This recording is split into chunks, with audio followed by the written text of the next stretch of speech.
খেলা জমে গেছে। হ্যালো বন্ধুরা, আমি Sudip and welcome to filmy retake. কথা বলবো তুফানের ট্রেলার নিয়ে, যেটা কিছুক্ষণ আগে ড্রপ করা হয়েছে। আমরা এই কথাটা প্রত্যেকে জানি বা বলি অনেক সময় যে সবুরে মোয়া ফলে। ট্রেলার নিয়ে অনেক অ্যানালাইসিস, অনেক কথাবার্তা হয়েছে। কবে ট্রেলার আসছে আমাদের বুঝতে হবে। সিনেমাটা কিছুদিন আগে পর্যন্ত শুট হয়েছে। একটা ট্রেলার ডিজাইন করতে একটা মিনিমাম টাইম লাগে, এবং এমন নয় যে চলতি পথে কিছু গ্লিমস দেখিয়ে দিলাম বা শুটিং এর কিছু ফুটেজ মিস হয়ে গেল, যেগুলো হয়তো ইম্পর্টেন্ট সিন ছিল, সিনেমার জন্য দরকার, সেই মেন প্রমোশনাল মেটেরিয়ালটার জন্য দরকার, যেটা দেখে আলটিমেটলি হলে যাবে। অবশ্যই অনেক ডিপার্টমেন্ট থাকে, বাট ট্রেলারের একটা ইম্পর্টেন্ট রোল থাকে, এটা আমাদের ভুললে চলবে না। তাই শেষ পর্যন্ত ট্রেলার এলো, রিলিজের একদম মুখে এলো, বাট দারুণ ভাবে এলো।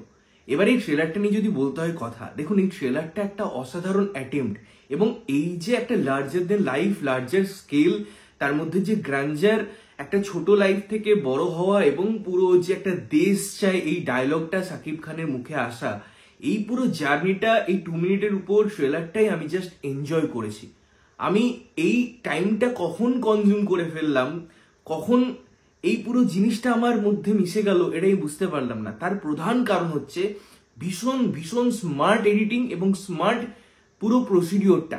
আমি যদি বলি, এখানে যেভাবে ক্যারেক্টারগুলোকে আনা হয়েছে না, তার সাথে একটা হুক পয়েন্ট আছে। এই যে মিমি চক্রবর্তীর ক্যারেক্টার ইন্ট্রোডিউস হচ্ছে, তখন বলছে সাকিব খানের বা চরিত্রের লাইফে একটু প্রেম দরকার, তখন ওই দুষ্টু দুষ্টু করে যে মিউজিকটা আসছে, তারপরে চরিত্রটা ইন্ট্রোডিউস হচ্ছে। অন্যান্য চরিত্রগুলো দেখুন, বা আমি যদি চঞ্চল চৌধুরীর চরিত্র বলি বা সাকিব খানের চরিত্র বলি, প্রত্যেকটা যে চরিত্রগুলো আসছে না, এগুলো হুটহাট করে আসে না। এটা হচ্ছে একটা মিউজিক্যাল, একটা রিদমিক ট্রিটমেন্ট, তার মধ্যে খুব সুন্দর একটা পয়েন্ট তৈরি করে, খুব সুন্দর একটা জায়গা হাইপ ক্রিয়েট করে সেই চরিত্রটা আনা। এই যে ওভারঅল, তার ফলে ট্রেলারটা একটা জার্নি হয়ে উঠেছে, একটা কমপ্লিট সার্কেল, যে পুরো জিনিসটার আমরা একটা সুন্দর জার্নি দেখছি, তার ফলে খুব ইন্টারেস্টিং ম্যানারে আসে। এই পুরো জিনিসটার মধ্যে যে এলিমেন্ট গুলো অ্যাড করা হয়েছে, সেটা আমি ব্লাস্টের কথা বলি, সেটা আমি লার্জার দেন লাইফের কথা বলি, ফাইটিং সিকোয়েন্সের কথা বলি, রোমান্টিক পোর্শনের কথা বলি, ইনভেস্টিগেশনের স্টার্টিং এর কথা বলি, সবকিছু দারুণ ভাবে ব্লেন্ড হয়, তার ফলে সেটা ব্যাপক লাগে। সাকিব খানকে দেখতে অসাধারণ লেগেছে from the first look. Even এই লুকটা পুরোটা ক্যারি করেছে থ্রু আউট ট্রেলার, এবং সে তার ওই ভাবটা, তার অ্যাক্টিংটা, তার জায়গাটা, তার চরিত্রায়নটা খুব সুন্দরভাবে ফোটাতে পেরেছেন। এবারে এই ধরনের কমার্শিয়াল সিনেমায়, বা আমি প্রতিবার বলি যে কোথাও না কোথাও কোনো না কোনো সিনেমার ছাপ হয়তো থাকবে। আপনারা চেঙ্গিজের যদি গল্প দেখেন না কেন, তাহলে পরেও দেখবেন সেই ছোট থেকে একটা ছেলে বড় হওয়া, তার রিভেঞ্জ, এই ব্যাপারগুলো আছে। এইরকম ছোট থেকে ছেলে বড় হচ্ছে, বড়ে গিয়ে পরে কিছু একটা হওয়ার চেষ্টা করছে, এইরকম গল্প আপনি হয়তো হাজারটে পেয়ে যাবেন। সেটা মেন কথা নয়। গল্প কমার্শিয়াল ওইভাবেই হয়, একটু এখান থেকে সাদৃশ্য থাকে, ওটা ওখান থেকে খোঁজ পাওয়া যায়। মূল ঘটনা হচ্ছে এটা কি একটা স্ট্যান্ডঅ্যালোন। এই যে এতদিন ধরে কথাগুলো হচ্ছিল, আজকে যে কেজিএফ নিয়েও কথা হচ্ছিল, সেটা আমাদের সিনেমা দেখে বুঝতে হবে। সেটা নিয়ে এখন থেকে এত জল ঘোলা করার আমার মনে হয় টাইম পৌঁছায়নি, বিকজ ট্রেলার অনেকভাবে ডিজাইন করা যেতে পারে। তারা পুরো জিনিসটাকে হাইডও করে দিতে পারতো, এইভাবে ট্রেলারটা ডিজাইনও না করতে পারতো।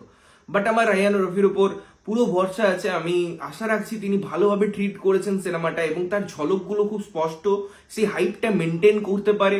পুরো জার্নিটা, যেমন আমি বললাম, প্রসেসটা, তার মধ্যে ডিজাইনিং, তার মধ্যে টেকনিক্যালিটিস এবং মিউজিক, ব্যাকগ্রাউন্ড মিউজিক আমার শুনতে খুব ভালো লাগছে। স্পেশালি যে সিচুয়েশন গুলোর সাথে মিউজিকটা গেছে, যে সিচুয়েশনটাকে হিন্যান্স করছে, এবং ওই বন্দুক আনার সিন হোক, তার পুরো অ্যাম্বিয়েন্সটা ক্রিয়েট করা হোক, আমার তো ভাই ব্যাপক লেগেছে পুরো ট্রেলারটা। এবং ইন অ্যান্ড আউট আমি ওই কমার্শিয়াল ছাপটা পেয়েছি। এবং যখন আমি বলি যে যদি ম্যাজিক ক্রিয়েট হয়, কিছু কিছু ক্ষেত্রে যদি লজিক নাও থাকে তাও চলে, বাট এখানে ইলজিক্যাল সেরকম কিছু নেই। সিনেমাটাই আমার মনে হয় আরো বৃহৎ পরিসরে আমরা কথা বলতে পারবো, আরো বৃহৎ ভাবে সেটা দেখতে পারবো। বাট ট্রেলার যে অপেক্ষাটা আমাদের করিয়েছে, যে সিনগুলো তারা মনে করেছে হয়তো দেওয়ার দরকার আছে, সেই জিনিসটা তারা আনতে পেরেছে, ফলে এই সুন্দর একটা ক্রিয়েশন তারা তৈরি করতে পেরেছে। তো আমি ভীষণ রকম এক্সাইটেড এবারে সিনেমাটা দেখার জন্য। তোমাদের কেমন লাগলো ট্রেলারটা অবশ্যই কমেন্ট করে জানিও। ততক্ষণের জন্য ভালো থাকবে, সুস্থ থাকবে, এবং সবসময় ভালো জিনিস দেখবে। চ্যানেল যদি প্রথমবার দেখছো, লাইক কমেন্ট শেয়ার করতে হবে, সাবস্ক্রাইব করতে হবে, যাতে প্রত্যেকটা নোটিফিকেশন তোমাদের কাছে পৌঁছায়। ততক্ষণের জন্য টাটা।